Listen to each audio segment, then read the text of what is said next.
আজকে থেকে ধরেন লক্ষ কোটি বছর আগে, কত কোটি বছর আমরা জানি না, আল্লাহ রাব্বুল আলামিন একা ছিলেন। একা তিনি সর্বপ্রথম সৃষ্টি করলেন আরশে আযীম। কি সৃষ্টি করলেন? আরশ আল্লাহ রাব্বুল আলামিনের একটা এমন স্বতন্ত্র সম্মানিত একটা সৃষ্টি, যেটা সবচেয়ে বড় সৃষ্টি, এর চেয়ে বড় কোনো সৃষ্টি নাই। এমনকি কিয়ামতের মাঠে এই আরশের ছায়া আল্লাহ রাব্বুল আলামিন 7 শ্রেণীর মানুষকে ছায়া দিবেন।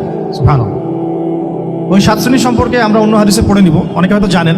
সেখানে ন্যায়পরায়ণ শাসক থাকবেন, তারপরে যুবক থাকবেন, যুবক শ্রেণী যারা যৌবনকালটা আল্লাহর ইবাদতে কাটিয়ে দিয়েছে। সুবহানাল্লাহ।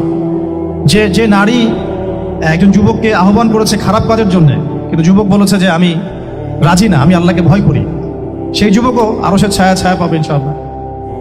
তারপরে সেই দুই ভাই বা ব্যক্তি যারা একে অপরকে আল্লাহর জন্য মহব্বত করে, তারাও আরশের ছায়া পাবে। এমন ব্যক্তি যে গোপনে দান করে, মানে ডান হাত দিয়ে কি দান করছে বাম হাত জানে না, তারাও আরশের ছায়া পাবে। এমন ব্যক্তি যে অন্ধকারে বা একাকী আল্লাহ পাককে স্মরণ করে এবং চোখ দিয়ে দরদর করে পানি পড়তে থাকে, এই ব্যক্তিও আরশের ছায়া পাবে। এরকম প্রায় 7 শ্রেণীর মানুষ আরশের ছায়া পাবে। আরশ সৃষ্টি করার পরে আরশটা ছিল পানির উপরে। কোথায় ছিল? পানির উপরে। সূরা হুদের মধ্যে আছে। আমি শুধু রেফারেন্সগুলো আপনাদেরকে সূরাগুলো বলে দিব, বাসায় গিয়ে আপনারা পড়বেন। প্রত্যেকটা আয়াত কিন্তু এখানে ধরে বলার সময় নাই আর কি আমার কাছে। তো আরশটা ছিল পানির উপরে। এরপরে আল্লাহ রাব্বুল আলামিন আসমান এবং জমিন সৃষ্টি করেছেন 6 দিনে। পুরো মহাবিশ্ব আল্লাহ রাব্বুল আলামিন সৃষ্টি করেছেন কত দিনে? 6 দিনে। ফি সিত্তাতি আইয়াম, 6 দিনে। তো এখন সৃষ্টি করার পরে আল্লাহ রাব্বুল আলামিন কলম সৃষ্টি করেছেন। কি সৃষ্টি করেছেন? কলম। ইলমের সাথে যে কলমের সম্পর্ক, এটা একটু পরে আরো ক্লিয়ার হবে আপনাদের কাছে। আল্লাহ পাক কলম সৃষ্টি করে বলেছেন উক্তুব, কলম তুমি লিখো। কলম তো আমাদের সংজ্ঞা মতো জড় পদার্থ, তাই না? হ্যাঁ, তো আল্লাহ পাক বলছেন কলমকে তুমি লিখো। তো কলম কথা বলছে, মাযা আকতুব, আমি কি লিখবো? আল্লাহ পাক বলছেন লিখো, কিয়ামত পর্যন্ত যা যা হবে সব লিখে ফেলো। এরপর আল্লাহ রাব্বুল আলামিন লাউহে মাহফুজের মধ্যে একদম from the very beginning till the last day of judgement প্রত্যেকটা কথা লাউহে মাহফুজে লেখা আছে। এমনকি আপনার কার সাথে বিয়ে হবে সেটাও, কয়টা বাচ্চা কাচ্চা হবে সেটাও। তাই এত অস্থির হওয়ার দরকার নাই, রিজিকে যা আছে আসবে ইনশাআল্লাহ। লেখা যদি হয়ে থাকে আসবে না? আসবে ইনশাআল্লাহ। সবর। তো এই জন্য মুমিনদেরকে বলা হয়েছে তোমরা কখনো হতাশ হবে না, কারণ তাকদীর লেখা হয়ে গেছে, হতাশার কোনো কারণ নাই। একটা প্রবণতা আমরা সমাজে দেখছি আত্মহত্যার। ইয়াং জেনারেশনকে আমরা নসিহত করবো যে ভুলেও নিজের জীবনকে বিসর্জন দিতে যাবেন না। আল্লাহ রাব্বুল আলামিন আপনাদেরকে সৃষ্টি করেছেন তার ইবাদত করার জন্য এবং তার জমিনে তার দিনটাকে প্রতিষ্ঠা করার জন্য। খেলায় খেলায় আপনার জীবনটা নষ্ট করবেন না, ঠিক আছে ভাই? আল্লাহ বোঝার তৌফিক দান করেন। তো কলম সৃষ্টি করার পরে কিয়ামত পর্যন্ত সব লেখা হয়ে গেছে। এখন আমাদের এই পৃথিবীতে তো মানুষ ছিল না, ছিল? এদিকে মনোযোগ দেন। এই পৃথিবীতে কি আগে মানুষ ছিল? এই পৃথিবীতে আগে কি ছিল তাহলে বলেন? হ্যাঁ, মাশাআল্লাহ। এই পৃথিবীতে আগে কি ছিল? এখন ওরা নাই? সবার সাথেই কিন্তু একটা করে আছে। কমপক্ষে কয়টা করে? সবার সাথে কমপক্ষে একটা করে। আর কোন কোন জায়গা আছে যেখানে জিনের বড় বড় আকড়া আছে। পৃথিবীতে যে জায়গাগুলো থেকে ইসলাম বিরোধী অপতৎপরতাগুলো চলে, ওখানে জিনের আকড়া বেশি। কথা বুঝতে পারছেন? তো জিন জাতিকে আল্লাহ পাক ধ্বংস করে দিয়েছেন তাদের পাপের কারণে, আল্লাহ দ্রোহিতার কারণে, অবাধ্যতার কারণে। এখন আল্লাহ রাব্বুল আলামিন ইরাদা করলেন পৃথিবীতে আমাদেরকে সৃষ্টি করবেন, মানে মানুষকে সৃষ্টি করবেন। আল্লাহ পাক তার সমস্ত ফেরেশতাদেরকে একত্রিত করলেন। ঘটনাটা কিন্তু খুব ইন্টারেস্টিং। আমি জানি এখানে ওলামায়ে কেরামও আছেন, তবে আমি সবার জন্য প্রযোজ্য হয় এমন কথা বলারই চেষ্টা করছি, কারণ অনেকে হয়তো এগুলো নাও জানতে পারে। তো আল্লাহ পাকের ভাষায় আমি যদি বলি, আল্লাহ রাব্বুল আলামিন বলছেন বা'দা আউযু বিল্লাহি মিনাশ শাইতানির রাজীম ওয়া ইয ক্বালা রাব্বুকা লিল মালায়েকা ইন্নী জাঈলুন ফিল আরদি খলিফা। হে নবী মুহাম্মদ সাল্লাল্লাহু আলাইহি ওয়াসাল্লাম, তুমি স্মরণ করো সেই সময়ের কথা যখন আল্লাহ তোমার রব সমস্ত ফেরেশতাদেরকে ডেকে বলেছিলেন যে ইন্নী জাঈলুন ফিল আরদি খলিফা, আমি জমিনে মানে পৃথিবীতে আমার খলিফা পাঠাতে চাই। কি পাঠাতে চাই? আরো জোরে বলেন। আল্লাহ পাক বলেননি পৃথিবীতে মানুষ পাঠাতে চাই, পৃথিবীতে নতুন কোনো মাখলুক পাঠাতে চাই। আমাদেরকে আল্লাহ পাক সম্মানের শব্দে সম্মানিত করেছেন বিশেষায়িত করেছেন, আমাদেরকে বলেছেন আমরা আল্লাহর খলিফা, আমরা আল্লাহর খলিফা। এখন আমরা আল্লাহর খলিফা, কিন্তু পৃথিবীতে মানুষ খিলাফা শব্দ সহ্য করতে পারে না। হ্যাঁ, কি অদ্ভুত না? এটা কোরআনের কি শেষের দিকে আছে না প্রথম দিকে আছে? সূরা বাকারার একদম শুরুর দিকে 3টা 4টা 5টা পৃষ্ঠা উল্টালে দেখবেন এই একটা আছে। কোরআন তাহলে শুরু থেকে কখনো খুলেও দেখেনি সে ব্যক্তি, প্রমাণ হলো এটা যে খুলেও দেখেনি, অথবা দেখলেও সে এড়িয়ে গেছে। আল্লাহ পাক আমাদেরকে বললেন যে পৃথিবীতে আমি আমার খলিফা পাঠাতে চাই। তাহলে আদম আলাইহিস সালামকে আল্লাহ পাক মুহাব্বতের শব্দে, সম্মানের শব্দে বিশেষায়িত করলেন, কি বলে? সুবহানাল্লাহ, সুবহানাল্লাহ। আর খলিফা কাকে বলে এটা আমি আপনাদেরকে বোঝাচ্ছি একটা দোয়া থেকে, একটা দোয়া থেকে। এই যে গাড়িতে করে আমরা বাসা থেকে আসলাম বা যখন কোনো সফরে যাই, আমরা একটা দোয়া পড়ি, সুবহানাল্লাযী সাখখারা লানা হাযা ওয়া মা কুন্না লাহু মুকরিনিন ওয়া ইন্না ইলা রাব্বিনা লামুনকালিবুন। এতটুকু তো পড়ি নাকি? ভাই, এগুলো পড়তে হবে। বই মেলায় এসেছি শুধু লেকচার শোনার জন্য না, ছবি তোলার জন্য না। আজকে জীবনটা পরিবর্তন করা, নিয়াত করে যাইতে হবে। ঠিক আছে ভাই? বই প্রকাশ করা, ছাপানো, বিক্রি করা, লেখা, এর চেয়ে বড় কথা আমার জীবনটা ইলমের আলোয় আলোকিত করা। আমি বই লিখলাম ধরেন একটা, আমার মধ্যে সেই আমল নাই, লাভ নাই। লাভ আছে? আমি বই ছাপাইছি 100, 200, 500, 1000, আমি নিজেই আমল করি না, হবে? আগে আমল, আমল জরুরি। ইলমের সাথে আমলটা খুব বেশি জরুরি। আলেম তাকেই বলা হয় যে ইলম অনুযায়ী আমল করে। তাহলে আল্লাহ পাক বলেন, লিমা তাকুলুনা মা লা তাফআলুন, তোমরা এমন কাজ, এমন কথা কেন বলো যে আমল নিজেরাই করো না?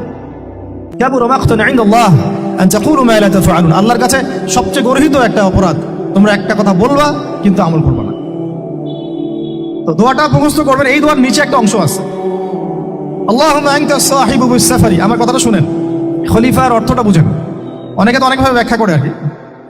আল্লাহুম্মা আনতা সাহিবু ফিস সাফারি, আল্লাহ তুমি এই সফরে আমার সাথী। সফরে বের হওয়ার সময় দোয়া পড়ছি আমরা, আল্লাহুম্মা আনতা সাহিবু ফিস সাফারি, আল্লাহ তুমি এই সফরে আমার সাথী। ওয়াল খলিফাতু ফিল আহলি ওয়া মালি, আল্লাহ আমি তো বাসায় নাই, আমার বাসার আহাল মালের খলিফা হচ্ছে তুমি আল্লাহ। তাহলে খলিফা শব্দ দিয়ে কি বুঝলেন? আল্লাহ আমার বাসার আহাল মালের খলিফা মানে কি? আমার স্থলাভিষিক্ত তুমি আল্লাহ, আমি ওখানে নাই বাসায়, আমি সফরে বের হয়ে গেছি, আমার স্ত্রী, আমার সন্তান, আমার মাল, আমার জান, এগুলোর দায়িত্ব তোমার, তুমি খলিফা। কত চমৎকার দোয়া! তাহলে পৃথিবীতে আমি আমার খলিফা পাঠাতে চাচ্ছি, তার অর্থ কি? আল্লাহ রাব্বুল আলামিন এই পৃথিবীতে আমাদেরকে তার প্রতিনিধি বানিয়েছেন। সুবহানাল্লাহ, সুবহানাল্লাহ। তাহলে আমরা নিজেদের আত্মপরিচয় ভুলে গেলাম যে আমরা আল্লাহর প্রতিনিধি পৃথিবীতে, তাই না? আমরা এখন আব্রাহাম লিঙ্কনের পূজা করতেছি। আব্রাহাম লিঙ্কনের পূজা তো বুঝেন না আপনারা, এটা হচ্ছে ওই যে সোকল ডেমোক্রেসির পূজা। আল্লাহ পাক বলছেন, ওয়াল্লামা আদামাল আসমাআ কুল্লাহা, আল্লাহ বলছেন আমি আদমকে এই মহাবিশ্বের যত নাম আছে, নাম, নাউন্স, ইসম, সব শিক্ষা দিয়েছি। সুবহানাল্লাহ। এই মহাবিশ্বের যত নাউন্স, নাম, এখানে ইসম শব্দের অর্থ কিন্তু জ্ঞান। ইসম মানে কি? এখানে জ্ঞান। মহাবিশ্বের যে জ্ঞানগুলো আছে, এই জ্ঞানগুলো আল্লাহ পাক আমাদের আদি পিতাকে শিক্ষা দিয়েছেন। আমাদের আদি পিতাকে আল্লাহ নিজে শিক্ষা দিয়েছেন। সৃষ্টিগতভাবে আমরা জ্ঞানী ছিলাম না, আল্লাহ পাক আমাদেরকে জ্ঞান শিক্ষা দিয়েছেন। আমরা ফিলোসফির বইগুলো খুললে দেখবেন ওখানে বুদ্ধিবাদ নামে একটা মতবাদ আছে। মানে তারা বলে যে মানুষ সৃষ্টিগতভাবেই একজন বুদ্ধিদীপ্ত প্রাণী। এটা ভুল কনসেপ্ট। সৃষ্টিগতভাবে আমাদের মধ্যে জ্ঞান ছিল না, আল্লাহ পাক আমাদেরকে জ্ঞান শিক্ষা দিয়েছেন।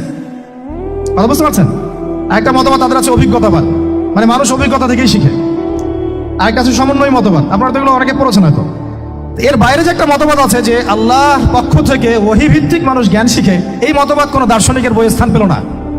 কি আফসোস, কি আফসোস! অথচ মুসলিম ঘরে দার্শনিক তারা। আমরাও পড়েছি ভাই 4 বছর এই কারণে গেলে।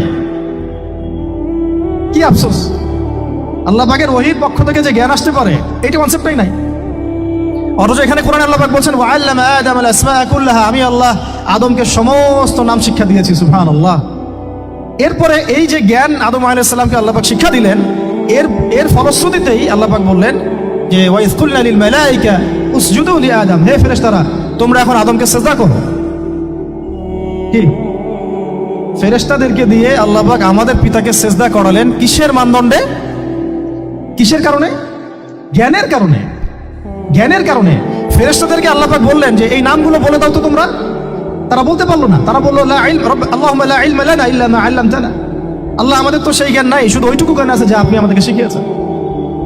তখন আল্লাহ পাক বলেছিলেন যে আমি যা জানি তোমরা তা জানো না। আমি কি বলি নাই যে আমি আসমান জমিনের গায়েবের সব খবর জানি? তখন আল্লাহ বললেন যে তোমরা সবাই সেজদা করো আদমকে। তাহলে আমাদের পিতাকে খলিফা করা হলো, জ্ঞান শেখানো হলো, আল্লাহ পাক নিজে শেখালেন, ফেরেশতা মণ্ডলীদের দিয়ে সেজদা পর্যন্ত করালেন। কিসের মানদণ্ডে? আরো আসতে বলেন, জ্ঞানের মানদণ্ডে। এখন যদি আমরা একটু প্রশ্ন ছুড়ে দেই নিজ নিজ বিবেকে, আমরা কি সেই ওহীর 10টা সূরাও শিখেছি? 10টা পারা কি পড়া হয়েছে কখনো? 10টা সূরারও কি অর্থ জানি? অনেকে তো 10টা আয়াতের অর্থ জানি না। আমরা কি সেই ওহীর 10টা হাদিস শিখেছি? তাহলে আমরা কোথায় সম্মান খুঁজতেছি? পশ্চিমাদের কাছে? বলেন।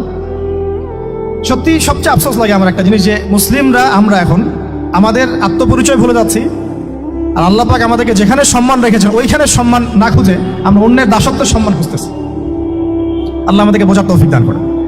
এটা অজ্ঞতার কারণে হচ্ছে। আমাদের কাজ তাদেরকে সচেতন করা বা তাদেরকে মেসেজ পৌঁছে দেয়া। আমরা উগ্র পন্থা অবলম্বন করব, আমরা হিকমার সাথে প্রজ্ঞার সাথে মানুষকে বোঝানোর চেষ্টা করব, এগুলো বোঝানোর অংশ। এখন আচ্ছা, আরেকটা কথা আপনাদেরকে বলি, একটা কথা মাঝখানে মিস হয়ে গেছে। এই যে আল্লাহ পাক আমাদেরকে খলিফা করে পাঠিয়েছেন, খলিফার কাজ কি? প্রশ্ন না? আমাদের কাজ কি তাহলে? এই কাজটা আল্লাহ পাক আবার ব্যাখ্যা করেছেন সূরা সদের মধ্যে। কোন সূরায়? সূরা সদ। সদ নামে একটা সূরা আছে, সূরা ইয়াসিনের আগে পড়ে পাবেন। তো এখানে আল্লাহ পাক আরো একজন নবীকে তার খলিফা বলেছেন। সেই নবীর নাম দাউদ আলাইহিস সালাম। কি নাম? আর দাউদ আলাইহিস সালাম কিন্তু এই জেরুজালেম থেকে, যেখানে এখন ওই জায়নিস্টরা বোম্বিং করে আর কি, নিরীহ মুসলিমদেরকে হত্যা করে বিগত 70 বছর থেকে, ওই জেরুজালেম থেকে কিন্তু দাউদ আলাইহিস সালাম বিশ্ব শাসন করেছিলেন। তার পরবর্তীতে তার সন্তান সুলাইমান আলাইহিস সালামও কিন্তু ওখান থেকে বিশ্ব শাসন করেছিলেন।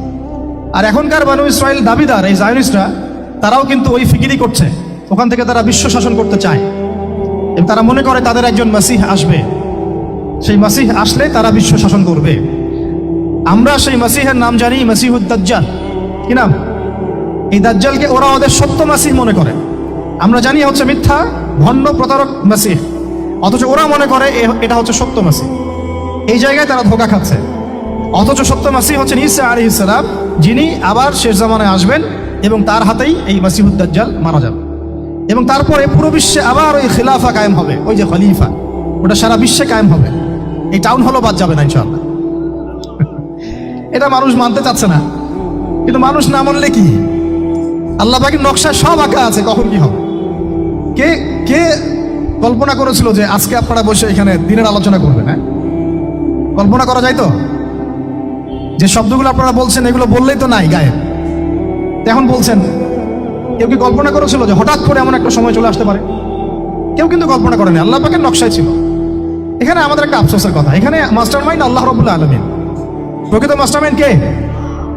আমরা ক্রেডিট নেওয়ার প্রতিযোগিতায় ব্যস্ত হয়ে আছি এখন, কার কত ক্রেডিট নেওয়া যায়। এখানে একক ক্রেডিট পাওয়ার যোগ্য কেউ না, সমস্ত ক্রেডিট কার? আল্লাহ রাব্বুল আলামিন। এটা আল্লাহর সাথে গাদ্দারি করতে যায় না, তাহলে ভুলে যান।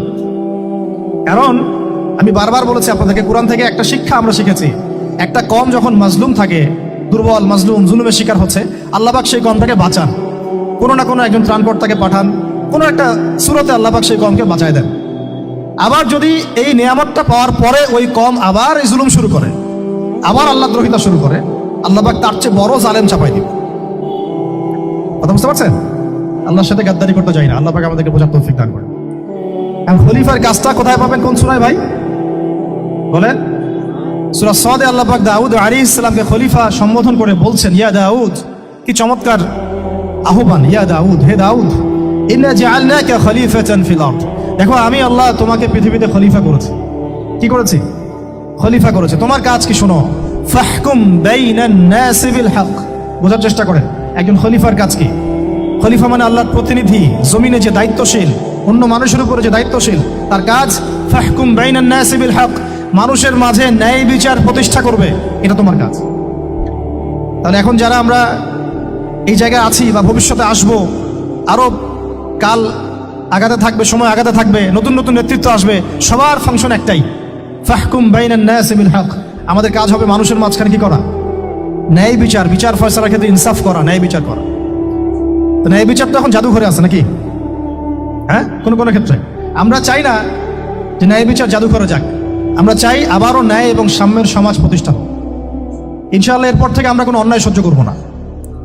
ইনশাআল্লাহ এরপর থেকে আমরা কোনো জল্লাদতন্ত্র কায়েম করতে দিব না। আমাদের যা আছে তাই নিয়ে প্রতিবাদ হবে ইনশাআল্লাহ। কারণ এখনকার প্রজন্ম প্রতিবাদের ভাষা বুঝে। এখন যদি আপনারা আবার সেই প্রাচীন জুলুমের তন্ত্রে মন্ত্রে ফিরে যান, তাহলে আল্লাহর গজব চলে আসবে, বড় গজব। তো খলিফার কাজ কি ভাই? কি কাজ বললাম বলেন? মানুষের মাঝখানে ন্যায় বিচার প্রতিষ্ঠা করা। আচ্ছা, আরো আছে আয়াত শেষ হয় নাই। আল্লাহ পাক বলছেন ওয়ালা তাত্তাবিউল হাওয়া, ন্যায় বিচার করতে গিয়ে নিজের দাসত্ব মানে প্রবৃত্তির অনুসরণ করো না। ন্যায় বিচার করতে গিয়ে নিজের প্রবৃত্তির অনুসরণ করো না, মন গড়া বিধানের অনুসরণ করো না। আমার মামা, আমার চাচা, আমার খালু পার করে দিও না। প্রবৃত্তির অনুসরণ মানে কি? মন যাচাই তাই করো না। ন্যায় বিচার করতে গিয়ে আল্লাহ পাকের বিধান মেনে চলো। কারণ সূরা মাইদাতে আল্লাহ পাক বলেছেন আয়াত নাম্বার 44, 45, 47, ওয়ামান লাম ইয়াহকুম বিমা আনজালাল্লাহ ফাউলাইকা হুমুল কাফিরুন। যারা আল্লাহ পাকের হুকুম অনুযায়ী বিচার ফয়সালা করে না, তারা কাফির। 45-এ কি আল্লাহ বলছেন ওয়ামান লাম ইয়াহকুম বিমা আনজালাল্লাহ ফাউলাইকা হুমুল ফাসিকুন। যারা আল্লাহ পাকের বিধান অনুযায়ী বিচার ফয়সালা করে না, এরা ফাসিক, পাপাচারী। 47 নম্বর আয়াতে কি আবার বলছেন ওয়ামান লাম ইয়াহকুম বিমা আনজালাল্লাহ ফাউলাইকা হুমুজ জালিমুন। যারা আল্লাহর হুকুম বিধান অনুযায়ী বিচার ফয়সালা করে না, এরা জালেম। তো কাফেরও বলেছেন আল্লাহ, ফাসিকও বলেছেন, জালেমও বলেছেন। তাহলে বিচার ফয়সালা করার ক্ষেত্রে আল্লাহ পাকের বিধানকে সর্বোচ্চ অগ্রাধিকার দিতে হবে। নিজের প্রবৃত্তির অনুসরণ করা যাবে না। যদি করে তাহলে কি হবে? ইউদিল্লাকা আন সাবিলিল্লাহ, তাহলে এটা তোমাকে আল্লাহর রাস্তা থেকে সরাই নিয়ে যাবে। এর ফলে কি হবে? জেনে রাখো ইন্নাল্লাযীনা ইউদিল্লুনা আন সাবিলিল্লাহ লাহুম আযাবুন শাদীদ বিমা নাসু ইয়াউমাল হিসাব। এটা পরে দেয় নিশ্চয় যারা আল্লাহ পাকের সরল পথ থেকে বিচ্যুত হয়ে গেছে, তাদের জন্য কাল কিয়ামতের মাঠে আছে আযাবুন শাদীদ। আযাবুন শাদীদ মানে কঠিন কঠিন যন্ত্রণাদায়ক শাস্তি, এই কারণে যে তারা কিয়ামতের দিনটাকে ভুলে গিয়েছে। শাদীদ এর অর্থটা কি এটা বোঝার জন্য আপনাকে সূরা হাদীদ পড়তে হবে। কোন সূরা? আসলে কোরআনের আয়াতগুলো হচ্ছে আকাশের তারার মতো। তারা দেখবেন আকাশের, তারা দেখাও সুন্নত। ইসলাম তো রসকসহীন ধর্ম না রে ভাই, সবকিছুই আছে এখানে। আসলে আমরা জানি না বলে আমরা মনে করি যে এখানে কোনো বিনোদনই নাই, তাই না? এই গান বাজনা না করলে কি হয়, মন শান্তি হয়, এরকম একটা ভাব। যদি আপনি কোরআনের ভিতর ঢুকে যান, আপনার হৃদয়ে এমন নূর আসবে, এমন তৃপ্তি আসবে যে ওগুলো আপনার শুনতে ইচ্ছা করবে না। আপনি কান বন্ধ করে ফেলবেন, নিজেই বলতেই হবে না। এখন কিছু নতুন ইসলামিস্ট আসছে, তারা এগুলোকে ইসলামের অন্তর্ভুক্ত বলে মনে করার দাবি করতেছে, যেগুলো এগুলো তো নিষেধ নাই, এগুলো তো নিষেধ করা হয় নাই। কতটুকু জানেন ইসলাম সম্পর্কে আপনি? না জেনে কেন কথা বলেন? নবী সাল্লাল্লাহু আলাইহি ওয়াসাল্লাম রাস্তা দিয়ে হাঁটছেন, ওই সময় তো অনেক পূজা অর্চনা ইত্যাদি হতো মক্কায়। তো এখানে ঢাক ঢোলের শব্দ আসছে। নবী সাল্লাল্লাহু আলাইহি ওয়াসাল্লাম নিজের 2 আঙ্গুল কানের মধ্যে ঢুকিয়ে দিলেন, দিয়ে পাশে একজন সাহাবী তাকে জিজ্ঞাসা করছেন হাঁটতে হাঁটতে হাঁটতে হাঁটতে, তুমি কি এখন আওয়াজ শুনতে পাচ্ছ? সাহাবী বলেন, না ইয়া রাসূলুল্লাহ, এখন আওয়াজ শুনতে পাচ্ছি না। তখন তিনি হাত কান বের করলেন। এটা নবীর সুন্নাত। আর আমরা নবীর সুন্নাতকে উল্টাই দিচ্ছি কিভাবে দেখেন, আমাদের কানেই এখন ইয়ারফোন। উনি যেটা শুনে কান বন্ধ করতেন, ওইটা আমরা কানে ঢুকা রাখছি একবার। আল্লাহ আমাদেরকে বোঝার তৌফিক দান করেন। দেখেন, আমরা তো সবাই পাপী। আমার মনে হয় না আমরা কেউ নবী সাল্লাল্লাহু আলাইহি ওয়াসাল্লামের সুপারিশ ছাড়া পার পাবো, এমনটা মনে হয় না আমার। সবাই পাপী, আপনি আমি আমরা সবাই। তো সেই যে নবীর সুপারিশ আমরা প্রত্যাশা করছি, সেই নবীর সুন্নতকে যদি এইভাবে অবজ্ঞা করতে থাকি, তাহলে কি সুপারিশ পাবো ভাই? কি মনে হয় আপনাদের? অ্যাটলিস্ট সুন্নতকে তো সম্মান করতে হবে নাকি? আল্লাহ বোঝার তৌফিক দান করেন। আমি তাহলে যেটা বলছিলাম যে আল্লাহ পাকের বিধান অনুযায়ী বিচার ফয়সালা করতে হবে, এটা খলিফার কাজ। ন্যায় বিচার করতে হবে মানুষের মাঝখানে, এবং নিজের প্রবৃত্তির অনুসরণ করা যাবে না, তাহলে আল্লাহর পথ থেকে দূরে সরাই দিবে। এখানেই বললাম শাদীদ বুঝতে গেলে আপনাকে কোন সূরা পড়তে হবে? সূরা হাদীদ। আকাশের তারার কথা কেন বললাম? যে আকাশের তারাগুলো যদি মেলাতে পারেন, দেখবেন বিভিন্ন শেপ তৈরি হয়। প্রত্যেকটা তারার অবস্থানের গাণিতিক একটা ব্যাখ্যা আছে। যারা অ্যাস্ট্রোনমি নিয়ে পড়াশোনা করেন তারা জানেন, এগুলা সবাই জানবেন না। প্রত্যেকটা তারাকে আল্লাহ পাক এত সূক্ষ্মভাবে স্থাপন করেছেন যে যদি একটু সামান্য একটু ডানে বামে এগুলো সরে যায়, মহাবিশ্বের এই স্থিতিশীলতা নষ্ট হয়ে যাবে। এবং এটার কসমও আল্লাহ পাক কোরআনে করেছেন সূরা ওয়াকিয়ার মধ্যে। কোন সূরা? সূরা ওয়াকিয়াতে আল্লাহ পাক বলেছেন ফালা উকসিমু বিমাওয়াকিইন নুজুম। আমি তারার অবস্থান স্থলের স্থিতির কসম করে বলছি। আল্লাহ পাক এর কসম করেছেন। কত গুরুত্বপূর্ণ জিনিস, ঠিক আছে? তো পরেরগুলো বললাম না। সূরা হাদীদ কেন পড়বেন? সূরা হাদীদ আল্লাহ পাক বলেছেন যে ওয়ানজালনাল হাদীদা ফীহি বাসুন শাদীদ। এই যে শাদীদ বোঝাতে গিয়ে হাদীদে আসছে। আল্লাহ পাক বলছেন যে আমি আল্লাহ পৃথিবীতে আসমান থেকে লোহা নাজিল করেছি। অবাক করার বিষয় না? লোহার খনি খুঁজতেছেন আপনারা মাটির নিচে, তাই না? আল্লাহ পাক বলছেন আমি লোহা নাজিল করেছি, আনজালনা, ঠিক যেমন ইন্না আনজালনাহু ফি লাইলাতুল কদর, আমি লাইলাতুল কদরে কোরআন নাজিল করেছি, আসমান থেকে নাজিল হয়েছে, তাই না? এরকমই ওয়ানজালনাল হাদিদা, আমি হাদিদ লোহা নাজিল করেছি, ফিহি বাসুন শাদীদ, যে লোহার মধ্যে আছে কঠিন শক্তি আছে না? আয়রন যে অণু পরমাণুগুলো, এগুলোর শক্তি সবচেয়ে বেশি না? কেমিস্ট্রিতে আপনারা পড়েছেন। তাহলে এখন আল্লাহ পাক বলছেন কিয়ামতের দিন তাদের জন্য আযাবুন শাদীদ, যারা আল্লাহ পাকের খলিফার দায়িত্ব পালন করবে না, যারা খলিফার দায়িত্ব পেয়েও ন্যায় বিচার করবে না, ইনসাফ করবে না, প্রবৃত্তির অনুসরণ করবে, ঠিক আছে, আল্লাহর পথ থেকে বিচ্যুত হয়ে যাবে, তাদের জন্য কিয়ামতের মাঠে এই শাস্তি আছে। তাহলে আমরা কি খলিফা শব্দ বুঝতে পারলাম? আমাদের পিতা যে খলিফা, এটা কি বুঝতে পারলাম? তাহলে এখন বলেন তো, প্রত্যেক নবী কি আল্লাহর খলিফা ছিলেন না? ছিলেন কি না? প্রত্যেক নবী কি আল্লাহর বিধান দিয়ে বিচার ফয়সালা করেন নাই? মানুষের মাঝখানে ইনসাফ করেন নাই? ন্যায় বিচার প্রতিষ্ঠা করেন নাই? এরপরে সাহাবায়ে কেরামের যুগে তারা কি ন্যায় বিচার প্রতিষ্ঠা করেন নাই? তাহলে হঠাৎ করে কি হলো বিশ্ববাসীর মধ্যে যে একেবারে কোরআন হাদিস এর মৌলিক বিষয়গুলো, এগুলো সব পাশ কাটিয়ে আমরা মানব রচিত বিধানগুলোর দিকে চলে গেলাম? রহস্যজনক না বিষয়টা? এটা হচ্ছে দাজ্জালীয় একটা শাসন আসতেছে সামনে। দাজ্জাল নিজেকে খোদা বলে দাবি করবে এবং সে সমস্ত মানব জাতিকে বুঝাবে যে সেই খোদা, নাউযুবিল্লাহ। সে অনেক ভেলকি দেখাবে, মানুষকে তার দিকে টেনে নিয়ে আসবে, এমনকি সে এক হাতে জান্নাত এক হাতে জাহান্নাম নিয়ে ঘুরবে। নবীজি বলেছেন যে তার জান্নাতে প্রবেশ করবে ওটাই তার জাহান্নাম, আর যে তার জাহান্নামে প্রবেশ করবে সেটাই হচ্ছে জান্নাত। তাহলে পুরো বিশ্ববাসীকে আল্লাহ থেকে দূরে সরিয়ে একটা গডলেস ওয়ার্ল্ডে রূপান্তরিত করার একটা তৎপরতা চলছে, লক্ষ্য করতেছেন না?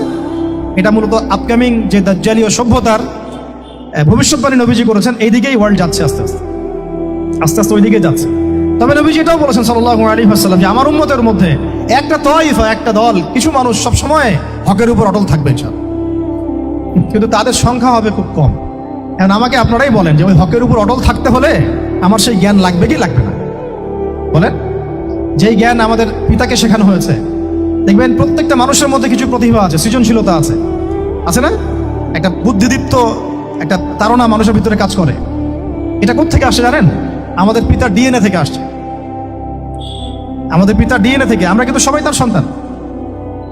এরপরে পৃথিবীতে মানুষ পাপাচারে যখন লিপ্ত হলো প্রচন্ড রকম, তখন নূহ আলাইহিস সালামকে আল্লাহ পাক পাঠান এবং তিনি প্রায় 950 বছর দাওয়াতের কাজ করলেন, 40টা বা 80টা পরিবার ইসলাম কবুল করলো। তখন আল্লাহ পাক এই মুমিনদেরকে বাদ দিয়ে সবাইকে গারদ করে দিলেন, ধ্বংস করে দিলেন। মানে আমরা যারা পৃথিবীতে এখন বেঁচে আছি, যে আপনি আমি, আপনাদের নাম আমি জানি না, আমরা যারা বেঁচে আছি, আমরা কিন্তু কোনো না কোনোভাবে ওই 40 বা 80 পরিবারের সন্তান। আমরা আত্মীয়, কিন্তু আমরা সবাই কিন্তু আত্মীয়, জানেন? 40টা বা 80টা পরিবার বাদ দিয়ে বাকি সব মানুষকে আল্লাহ পাক ধ্বংস করে দিয়েছিলেন নূহ আলাইহিস সালামের মহাপ্লাবনে। ঘটনা জানেন না? 40 বা 80টা পরিবারকে বাদ দিয়ে বাকি সবাইকে আল্লাহ পাক ধ্বংস করেছেন ওই মহাপ্লাবনে। তাহলে এখন এই বিশ্বে যত মানুষ আছে তারা কয়টা পরিবারের সন্তান? ওই 40-80। আমরা কোনো না কোনোভাবে একে অপরের আত্মীয় হই। মুসলিম অমুসলিম সবাই, মুসলিম অমুসলিম সবাই। আমরা যে অসাম্প্রদায়িকতার কথা বলি না, এই শব্দটাকে ভালো অর্থে নেওয়া যায়। কি অর্থে? অন্যান্য ধর্মাবলম্বী মানুষ যারা, তারা তাদের ধর্ম স্বাধীনভাবে পালন করবে, কোনো সমস্যা নেই, আমরা তাদের এই কাজে বাধা দিতে যাব না। একইভাবে আমরা আমাদের ধর্ম স্বাধীনভাবে পালন করব, তারা এখানে কোনো বাধা দিতে পারবে না। সিম্পল। তারা তাদের উৎসব তাদের মতো পালন করবে, আমরা আমাদের উৎসব আমাদের মতো পালন করব। না আমি মূর্তি পাহারা দিতে যাব, আর না আমি মূর্তি ভাঙতে যাব। সিম্পল। আমি পাহারাও দিতে যাব না, ভাঙতেও যাব। সিম্পল। আমরা কি কুরবানিতে তাদেরকে বলতে পারবো ভাই আসেন আমার বাসায় দাওয়াত খান? এটা হয় কখনো? লাকুম দীনুকুম ওয়ালিয়া দিন, আপনাদের দিন আপনাদের, আমাদের দিন আমার। সিম্পল।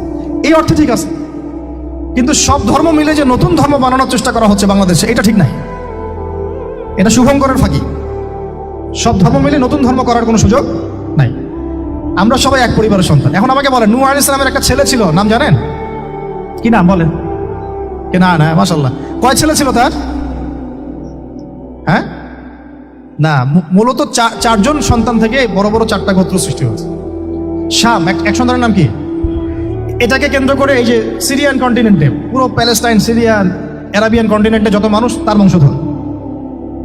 ঠিক আছে? হাম, একটা সন্তানের নাম হাম। এখান থেকে আফ্রিকার যে কালো কালো মানুষগুলো সব তাদের বংশধর। একটা হচ্ছে ইয়াফাস, ইউরোপিয়ান যারা সাদা চামড়া সব এদের বংশধর। আরেকটা যে কেনা, এই ছেলেটা কি বলেছিল, বাবা ডাকছে নৌকায় আসো তাড়াতাড়ি, নৌকায় আসো তাড়াতাড়ি, না হলে আজকে আল্লাহ পাক আযাব দিয়ে ধ্বংস করে দিবেন। সে নবীর সন্তান হওয়ার পরেও আল্লাহ প্রদত্ত ওহীর জ্ঞানকে মূল্যায়ন না করার কারণে ধ্বংস হয়ে গেল। আর ওই 40টা বা 80টা পরিবার নাজাত পেল কিভাবে? আল্লাহর পক্ষ থেকে নাজিলকৃত ওহীর জ্ঞানকে প্রাধান্য দিয়ে আনুগত্য করে। তাহলে কোন জ্ঞানকে আমরা প্রাধান্য দিব ভাই? আমি বলছি না যে আমরা দুনিয়াবী জ্ঞানগুলোকে শিখবো না, ওই প্রসঙ্গে আমি একটু পরে আসছি যে আমরা শিখবো এবং কিভাবে শিখবো, কতটুকু শিখবো। আগে এই অংশটুকু শেষ করি। ঠিক একইভাবে আপনারা কি আদ জাতির নাম জানেন? আদ, সামুদ। ওই যে সৌদি আরব এখন যেখানে লাইন বানাচ্ছে, লাইন প্রজেক্ট, ওই আলোলা বলে, আলোলা লাইন প্রজেক্ট বানাচ্ছে দেখবেন অনলাইনে। ওই জায়গা দিয়ে নবী সাল্লাল্লাহু আলাইহি ওয়াসাল্লাম তাবুক যুদ্ধের সময় গিয়েছিলেন। যাওয়ার সময় তিনি বলেছিলেন, তোমরা মাথা নিচু করে কান্নাকাটি করতে করতে এখান থেকে অতিক্রম করো। সাহাবীরা মাথার উপর কাপড় দিয়ে কান্নাকাটি করতে করতে জায়গাটা পার করেছেন, কারণ ওই জায়গায় সামুদ জাতি ছিল যাদেরকে ধ্বংস করা হয়েছে। ওটা হচ্ছে এখন পর্যটন স্পট। সুবহানাল্লাহ। তো আদ এবং সামুদ জাতিকে আল্লাহ পাক ধ্বংস করলেন, কিন্তু তাদেরকে করেন নাই যারা ওহীর জ্ঞানকে প্রাধান্য দিয়েছিল। ইব্রাহিম আলাইহিস সালাম কোন জ্ঞানের বদৌলতে আল্লাহকে চিনলেন? মানব রচিত জ্ঞান নাকি আল্লাহর পক্ষ থেকে নাজিলকৃত জ্ঞান? বলেন। মূসা আলাইহিস সালাম কোন জ্ঞানের বদৌলতে ফিরআউনের মতো এই যে কি বলবো প্রতাপশালী একজন শাসকের সামনে দাঁড়িয়ে বুক ফুলিয়ে ইসলামের দাওয়াত দিলেন? কোন জ্ঞানের আলোকে? ওহীর জ্ঞান। আর ওহীর জ্ঞান যখন নাজিল করা হয়েছে তখন তিনি দোয়াটা পড়ছিলেন, রব্বি ইশরাহ লি সাদরি ওয়া ইয়াসসির লি আমরি ওয়াহলুল উকদাতাম মিন লিসানি ইয়াফকাহু কওলি।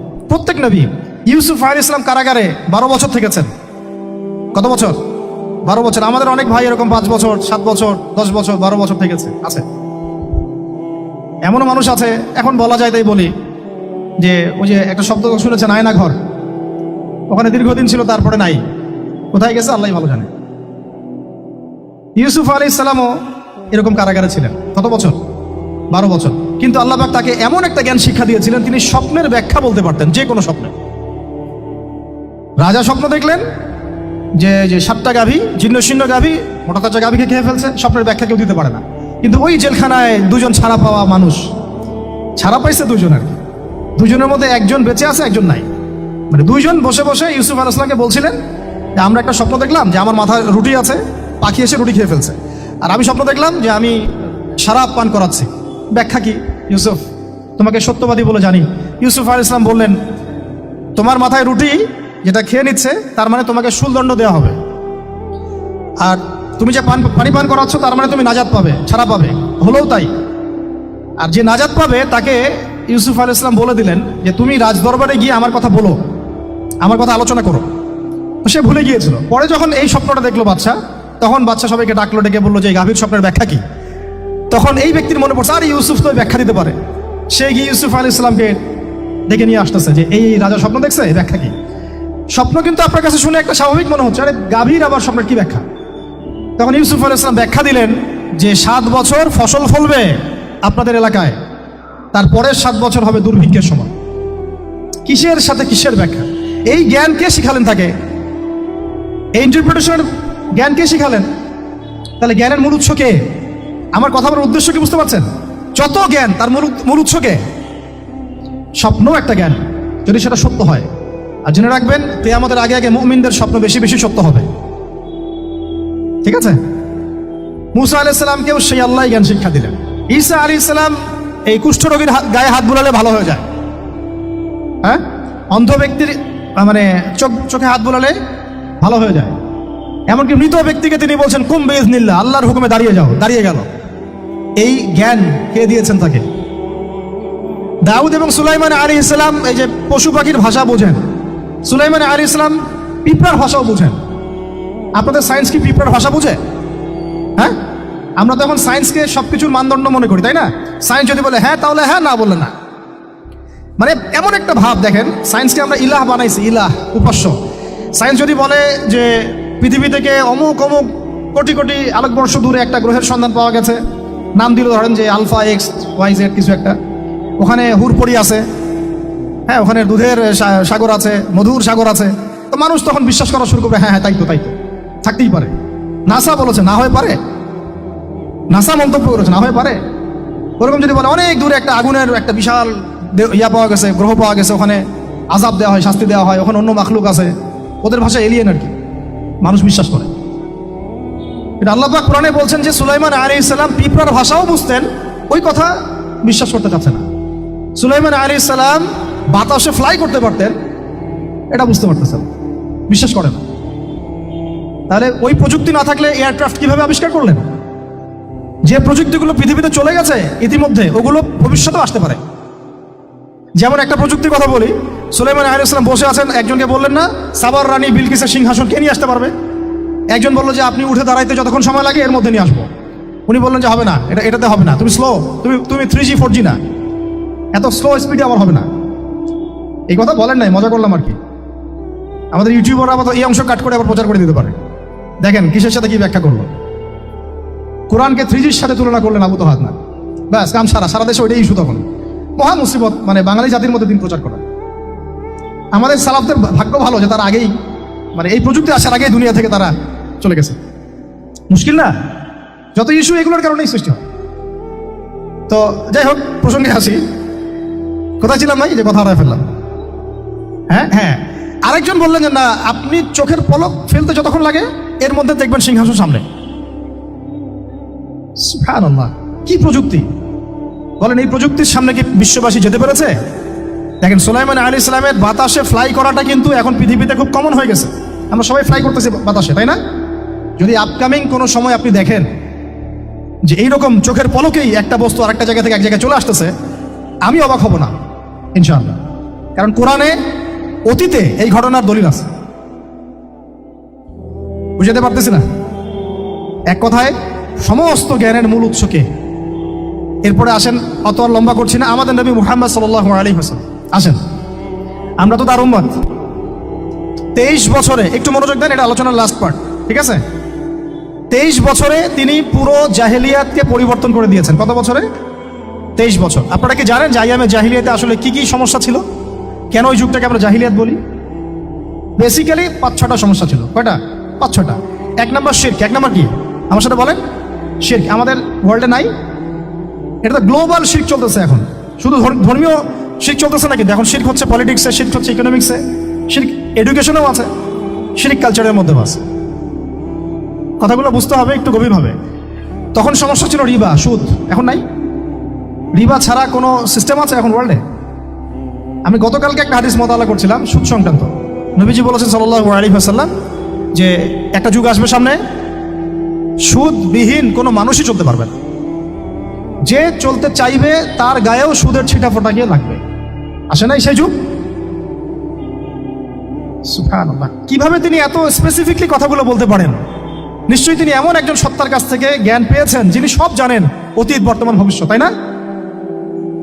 এমনকি নবীজি বলেছেন ইমামুল মাহদির সময় যে 10 জন ঘোড়সাওয়ার বের হবে এবং তারা গিয়ে খোঁজ নিতে যাবে যে দাজ্জাল বের হয়েছে কিনা।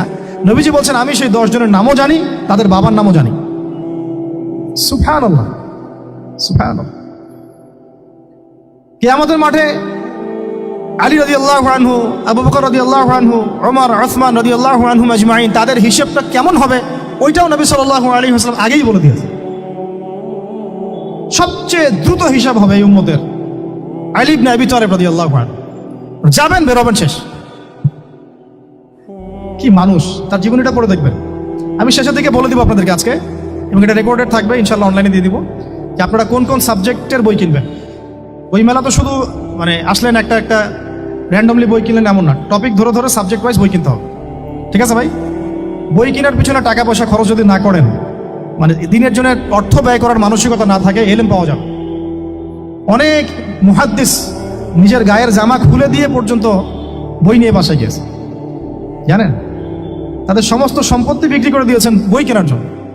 আজকে সকালে আমাদের এক ভাই মোজাকারা করছিলেন যে আমারই এক ওস্তাদ, বাংলাদেশের অনেক বরেণ্য একজন আলেমে দিন, প্রবীণ আলেমে দিন, তার কথা আলোচনা হচ্ছিল যে তিনি কিতাব পড়তে পড়তে পড়তে হঠাৎ একটা কিতাব তিনি খুঁজে পাচ্ছেন না। তো ছাত্রদেরকে পাঠালেন যে খুঁজে নিয়ে আসো তো, কোথায় আছে? কেউ খুঁজে পায় না। তিনি নাকি অজু করে এসে নামাজ 2 রাকাত নামাজ পড়ে বাচ্চার মতো হাউমাউ করে কান্নাকাটি শুরু করলেন, আল্লাহ আমার সেই কিতাব কোথায় গেল, আমার কিতাবটা এনে দাও। তলাবুল ইলম কাকে বলে দেখেন, ইলমের তালেব, ইলমের ছাত্র কাকে বলে? এই যে ইলমের ছাত্র, আমরা কি ছাত্র হইতে পারছি? একটা বইয়ের দাম যদি দেখি 100 টাকা, বাস আমাদের গায়ে লাগে। 100 টাকা দিয়ে তো আপনার গার্লফ্রেন্ডকে নিয়ে বসতে গায়ে লাগে না, বসলে তো 500 টাকা চলে যায়। জিনা থেকে বাঁচতে না পারলে কলবে আল্লাহ নূর আসবে না। আল্লাহ পাক আমাদের কথাগুলো বোঝার তৌফিক দান করেন, আমিন। জিনা, আবার বলছি, জিনা থেকে বাঁচতে হবে, অন্যথায় কলবে নূর আসবে না। আল্লাহ পাক আমাদেরকে বোঝার তৌফিক দান করেন, আমিন। কোথায় ছিলাম ভাই বলেন? 1 নাম্বার কি ছিল? শিরক। 2 নাম্বার রিবা, সুদ। ওইটা বলতে গিয়ে হাদিসটা কথা বলেছিলাম। এই সুদটা কি এখন বেশি না কম? এখন সুদ মানুষ খাচ্ছে, যুক্তিও দিচ্ছে যে এই যুগে এখন সুদ না খাইলে কি চলে? একদিন একটা মসজিদে বয়ান করছিলাম, তো মসজিদে বয়ানের মাঝখানে একজন দাঁড়ায় গেল, দাঁড়ায় আমাকে বলছে যে ওস্তাদ, হুজুর বুঝলাম আপনার সব কথা ঠিক আছে, এখন আমার 1 লাখ টাকা ধার লাগবে, আমি কোত্থেকে নিব? বলেন আসলে উত্তর দিবেন কি? হ্যাঁ, সুদের ক্ষতিকর বিষয়গুলো যেমন বলতে হবে, সুদবিহীন ব্যাংকিং সিস্টেম এবং অর্থনৈতিক ব্যবস্থাও তো চালু করতে হবে। সেটা কি? সেটা হচ্ছে যাকাত। সেটা কি? যাকাত, সাদাকা এবং কর্জে হাসানা। এগুলো তো চালু করছি না আমরা শুধু কথা বলছি তাত্ত্বিক যে সুদ হারাম। আমিও তো অনেক জায়গায় বলছি, কারণ বলতে হচ্ছে না, আপনার জানাতে তো হবে। সুদের পাপের সবচেয়ে নিম্ন শাখা হচ্ছে মায়ের সাথে জিনা করা, সর্বোচ্চ শাখা হচ্ছে আল্লাহ এবং তার রাসূলের সাথে যুদ্ধ করা। একটা হাদিস বুখারীতে এরকমও আসছে, বুখারীতে কি তিরমিজিতে, আমি রেফারেন্সটা ভুলে যাচ্ছি, তবে হাদিসটা সহিহ। নবী সাল্লাল্লাহু আলাইহি ওয়াসাল্লাম বলেছেন, যে ব্যক্তি 1 দিরহাম সুদ খায় সে যেন 36 বার জিনা করবে। আর আপনারা তো জানেন, এটা আমার বলার দরকার নাই। 4 শ্রেণীর মানুষকে নবীজি অভিশাপ দিয়েছেন, যে নিজে খায়, তারপরে যে সুদ দেয়, যে লিখে রাখে, যে সাক্ষী থাকে। আমি বলতে যাচ্ছি, আইয়ামে জাহিলিয়াতে এই সুদটা ছিল, আমাদের এই বর্তমান ওয়ার্ল্ড অ্যাফেয়ার্সে নাই। বাংলাদেশ একটা কান্ট্রি হিসেবে চিন্তা করবেন না, আপনি গ্লোবালি চিন্তা করবেন, কারণ এখন একটা দেশ স্বতন্ত্রভাবে চলতে পারে না। ওয়ার্ল্ড ব্যাংকের সাথে আপনাকে ডিল করতে হবে, IMF এর সাথে। আমি যদি প্রেসিডেন্ট হই, তা আমাকে করতে হবে, আপনি হলে আপনাকে করতে হবে।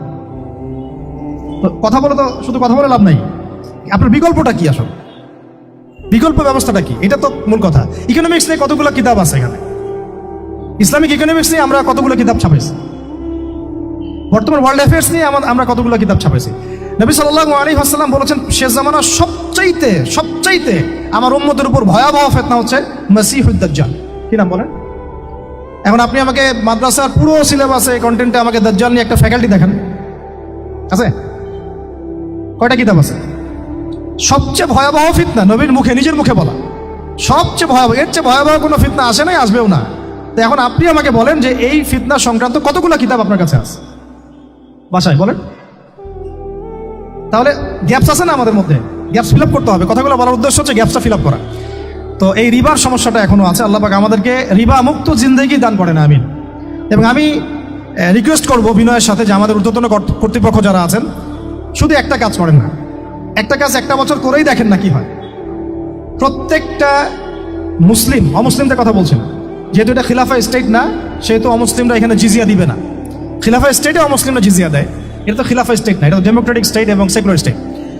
শুধু মুসলিমদের কাছ থেকে যাদের নিসাব পরিমাণ সম্পদ হয়েছে জাকাত দেওয়ার, সবার কাছ থেকে রাষ্ট্রীয়ভাবে বাধ্যতামূলক জাকাত নেন, দেখেন না অর্থনীতি সচল হয় না। 1টা বছর নিয়ে দেখেন না কি হয়। কেউ এই উদ্যোগ গ্রহণ করতে পারতেছে না। কেন হচ্ছে না আমরা বুঝতে পারতেছি না।